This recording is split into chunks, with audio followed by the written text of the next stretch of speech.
karena dianggap melampaui batas. Bahkan secara hakikat, kalau orang berdoa seperti itu, sama saja minta berhenti hidup. Kenapa sama saja minta berhenti hidup? Karena Al-Quran sudah jelas, Alladzi khalaqal mauta wal hayata liyabluwakum ayyukum ahsanu amala. Allah menjadikan mati dan hidup untuk menguji kita,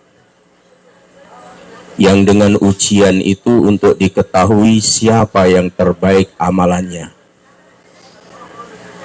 Jadi ujian hidup itu suatu keniscayaan yang tidak bisa kita hindari.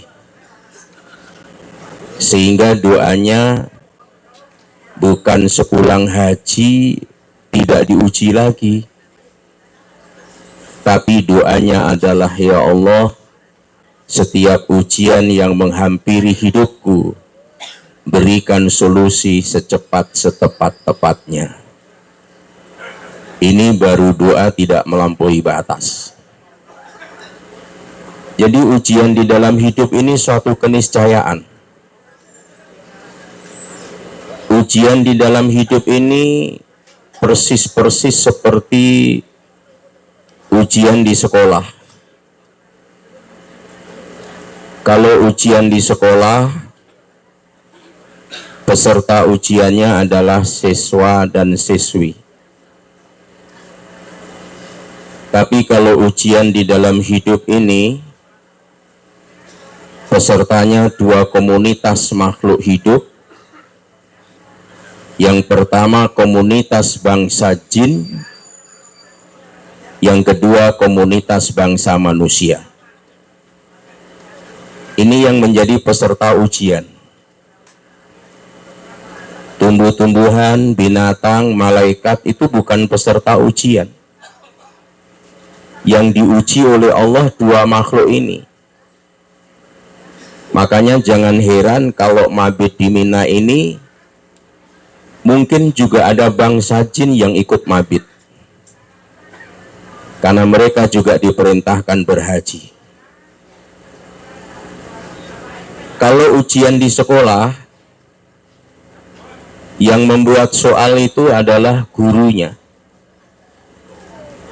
Tapi kalau ujian di dalam hidup ini, pembuat soalnya adalah Allah Subhanahu wa Ta'ala. Jadi kalau menghadapi ujian, jangan menyalahkan orang. Yang bikin soal itu adalah Allah Subhanahu wa Ta'ala. Kalau ujian di sekolah,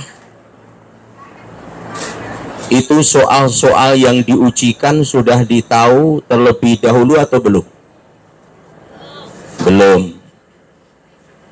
Tapi kalau soal-soal ujian di dalam hidup ini sudah diberitahu oleh Allah. Bukan saja soal-soal ujiannya, tapi kunci jawabannya juga diberitahukan. Kenapa Allah menguji manusia? Soal-soal ujiannya diberitahukan, kunci jawabannya diberitahukan. Itu menunjukkan rahmannya Allah, rahimnya Allah. Karena Allah tidak menginginkan satu orang pun peserta ujian yang tidak lulus. Semua diingini lulus, meskipun realitanya banyak yang tidak lulus. Soal ujian diberitahukan, kunci jawabannya juga diberitahukan. Kira-kira kalau ada murid ujian, soal ujiannya diberitahukan, kunci jawabannya diberitahukan, tapi jawabannya salah semua, itu namanya murid apa? Bilang bloonnya jangan menghadap ke saya. Ini bilang bloon nunjuknya ke saya. Jadi begitulah manusia, Pak. Diuji oleh Allah dengan soal ujian. Cuma mohon maaf, dalam mindset pikiran manusia, kalau bicara ujian, itu selalu bentuknya keburukan. Bisyar. Padahal wal khairi itu juga ujian. Coba di mindsetnya banyak orang. Nanti disebut ujian itu kalau miskin, sakit, gagal, bangkrut, itu disebut ujian. Tapi kalau sehat, kaya, berhasil, dilantik, itu ujian atau bukan? Itu juga ujian sebenarnya. Cuma terlanjur mengkristal di otak kita yang disebut ujian itu sesuatu yang buruk. Padahal bisyarri wal khairi, kedua-duanya itu fitnah, ujian. Dan tidak ada seorang pun yang hidup di dunia yang tidak diuji, pasti diuji. Kapan selesai ujian?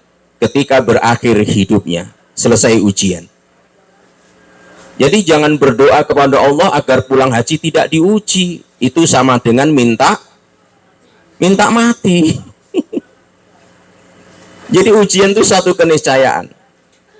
Tapi harus kita luruskan ujiannya. Kita sudah mapping, kita petakan ujiannya itu berbagai macam bentuk. Ada yang sifatnya umum, ada yang sifatnya psikologi, ada juga ujiannya sifatnya itu spesifik, yaitu ujian yang dikhususkan untuk orang-orang beriman, itu tersendiri. Tapi secara umum ada ujian yang bentuknya walanabluwannakum bisyai'im minal khawf wal ju' wa naqsim minal amwal wal anfus wa thamarat wa basyiris sabirin. Jawabannya ngikut.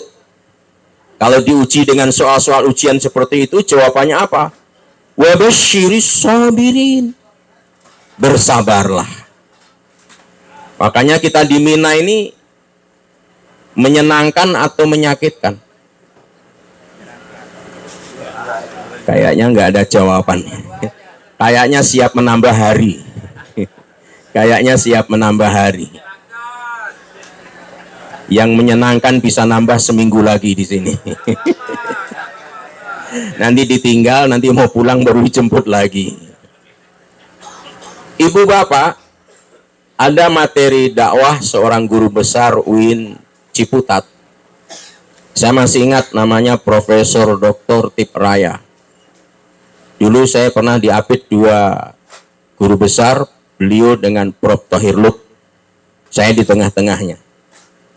Materi ceramah beliau ketika di Mina yang saya ingat, kita di Mina ini sebenarnya adalah mengambil brevet anti teror. Makanya sekolah anti teror haji itu adalah di Mina. Makan di teror, mau ke hamam toilet di teror, sholat di teror, mau tidur di teror, teror terus isinya, Pak. Karena salah satu soal ujian itu memang zulzilu zilzalan syahida. Diuji dengan digoncangkan jiwanya. Diuji dengan dijengkelkan, dikecewakan, dibuat marah, dibuat kesabarannya teruji, memang begitu. Dan kita lebih mending, fasilitas sekarang ini jauh lebih baik daripada tahun lalu. Kita tahun lalu kalau sudah jam 11 sampai jam 2 itu kayak ikan digoreng. Sekarang lebih mendingan. Juga ada sedekah saudara kita sebelah, karena tidak memakai hamam toilet selama beliau meninggalkan tempat, tapi sebentar lagi datang. Bapak Ibu sekalian, makanya harus bersabar. 3 hari, 2 hari di Mina inilah hari-hari yang bercahaya di sisi Allah Subhanahu wa Ta'ala. Dari rentetan hari 70 tahun, 80 tahun usia kita, kalau ibu bapak ikhlas, ibu bapak sabar, hari-hari yang paling disenangi oleh Allah adalah hari-hari ketika berhaji. Makanya nilai haji itu tidak ditentukan oleh aspek fikih saja. Kan banyak ibadah itu fikihnya sah tapi nilainya tidak ada. Puasa Ada orang puasa, puasanya sah menurut 4 mazhab. Imam Malik mengatakan sah, Imam Abu Hanifah sah, Imam Syafi'i mengatakan sah, Imam Ahmad bin Hambal mengatakan sah, tapi Nabi mengatakan puasanya yang didapat cuma al-ju' wal atosh, lapar dan dahaga. Padahal sah. Jadi sah itu penting, tapi itu belum sempurna menentukan nilai. Dan saya sudah mengumpulkan dalil-dalil yang berkaitan dengan nilai pahala. Setelah kita kumpulkan, ternyata amal ibadah kita itu diberi reward pahala bertingkat-tingkat. Ada yang orang melakukan amal ibadah pahalanya 0, ada. Ada orang melakukan ibadah pahalanya 10, dibatasi 10 saja. Berdasarkan manja bil hasanati falahu asyru amfaliha. 10 saja. Ada juga orang yang ibadah pahalanya 70, arba'ina sanatan, 70. Ada yang 700, itu dalam ayat sedekah. Ada yang 1000 masuk teritorial Madinah. Ada yang dijanjikan pahala 100.000 kalau masuk teritorial wilayah tanah haram. Dan yang tertinggi, amal ibadah seseorang diberi reward balasan tanpa batas atau unlimited. Ada yang 0, ada yang 10, ada yang 70, ada yang 700, ada yang 1000, ada yang 100.000, ada yang tanpa batas. Kira-kira Bapak Ibu Haji pilih yang mana? Kayaknya golput semua ini. Pilih yang mana? Pilih yang tanpa batas, unlimited. Kalau pilih itu harus dimiliki syaratnya. Apa syaratnya? Ternyata dalam Quran surah Az-Zumar ayat yang ke-10, syarat yang harus dimiliki adalah innama yuwaffas sabiruna ajrahum bighairi hisab. Syaratnya adalah sabar. Punya syarat sabar? Punya syarat sabar? Berarti punya potensi unlimited. Bukti sabar itu ceria, Pak. Tapi begitu saya masuk ke hamam, ke toilet, nggak ada yang senyum. Dalam hati saya ini sabar apa tidak?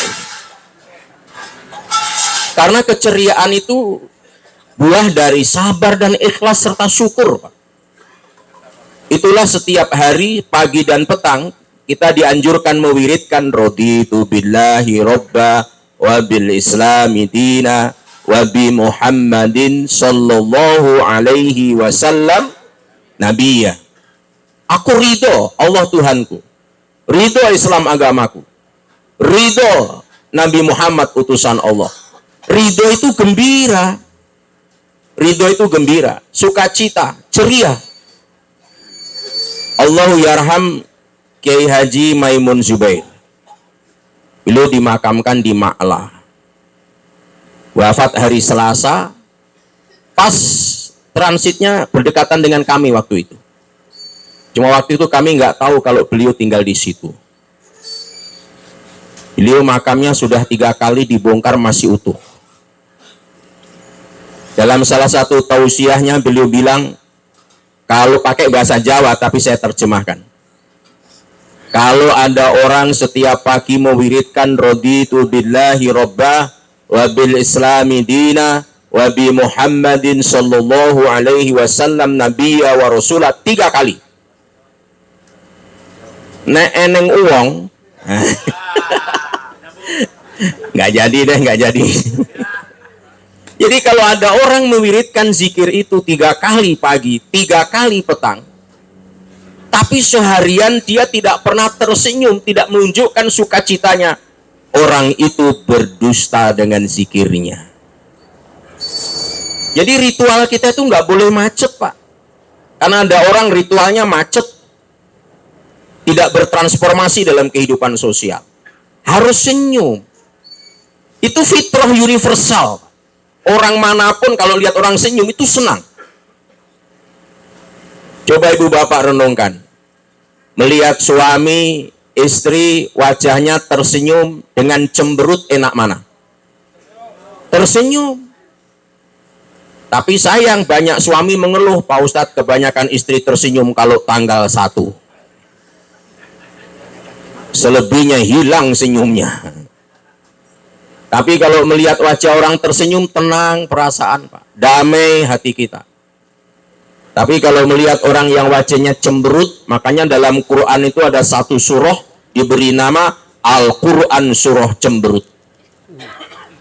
Pernah baca Al-Quran surah cemberut? Berarti belum pernah khatam kalau gitu. Ada satu surah namanya Abasa. Diterjemahkan bermuka masam. Orang itu kalau melihat wajah orang bermuka masam, itu bikin asam urat kumat, Pak. Vertigo muncul. Makanya kalau saya ke toilet sambil antri saya nundukkan kepala. Karena setiap melihat wajah, asam urat kumat.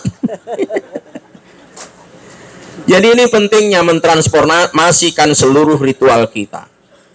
Itu sebagai wujud syukur. Sabar, ikhlas, syukur itu menentukan nilai ibadah kita, termasuk nilai ibadah haji. Makanya keliru kalau orang mengkonfrontirkan, mengkonfrontasikan, membenturkan ifrat, qiron, tamatu, mana yang terbaik. Semuanya punya persepsi yang berbeda-beda. Yang terbaik bukan ditentukan oleh ifrat, qiron, tamatunya. Siapa yang paling bertakwa? Siapa yang paling sabar? Siapa yang paling ikhlas? Mau tidak mau, suka tidak suka, dijalani. Karena biar tidak ikhlas tetap kita nggak keluar. Karena waktunya keluar belum tiba. Suka tidak suka, berdesak-desakan. Mau tidak mau tetap antri. Ya sudah, sabar saja. Ini investasi kita, Pak. Sekaligus ini membentuk sebenarnya secara psikologi, mengajarkan kepada kita, ini salah satu ilmu di Mina, agar kita belajar mengerti orang. Selama ini prototipe manusia itu secara psikologi dasar selalu menuntut istrinya, anaknya, tetangganya, anak buahnya, pimpinannya, semuanya dituntut untuk mengerti dia. Jadi manusia itu pada dasarnya egois, arogan, individualis. Tapi di Mina kita diajarkan untuk mengerti orang.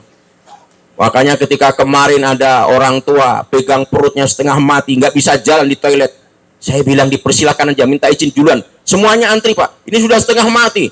Sampai belum sempat masuk sudah keluar duluan. Ya udah kasih masuk aja duluan. Kenapa? Ya begitulah, kita masih bisa menahan, tapi beliaunya sudah nggak bisa. Jadi Bapak Ibu sekalian, belajar mengerti orang. Dan mabit di Mina ini adalah rahasia doa keluar dari kamar mandi gufronaka. Itu ada asbabul wurudnya. Kenapa Nabi ketika keluar dari hammam, melangkahkan kaki kanan, mengucapkan gufronaka, ampunilah aku. Karena ternyata ketika malam hari beliau tahajud sampai bengkak kakinya, merasa sudah bersyukur kepada Allah. Ternyata ketika BAB, satu nikmat itu tidak ternilai harganya. Nikmatnya luar biasa. Sehingga beliau mengatakan gufronaka, ampunilah aku. Itu nikmat yang tak terkira. Semoga Allah memberkahi kita, menambah-nambah kesabaran, keikhlasan kita. Sepulang haji semakin kita tersenyum, semakin ramah, semakin memberi manfaat pada siapapun juga. Kita ukur baju orang sesuai dengan ukurannya, bukan ukuran baju kita paksakan kepada orang. Bisa kekecilan, juga bisa kebesaran. Semoga Allah memberkahi kita. Terima kasih, mohon maaf. Wallahu waliyul muttaqin. Billahi taufiq wa surur. Assalamualaikum warahmatullahi wabarakatuh.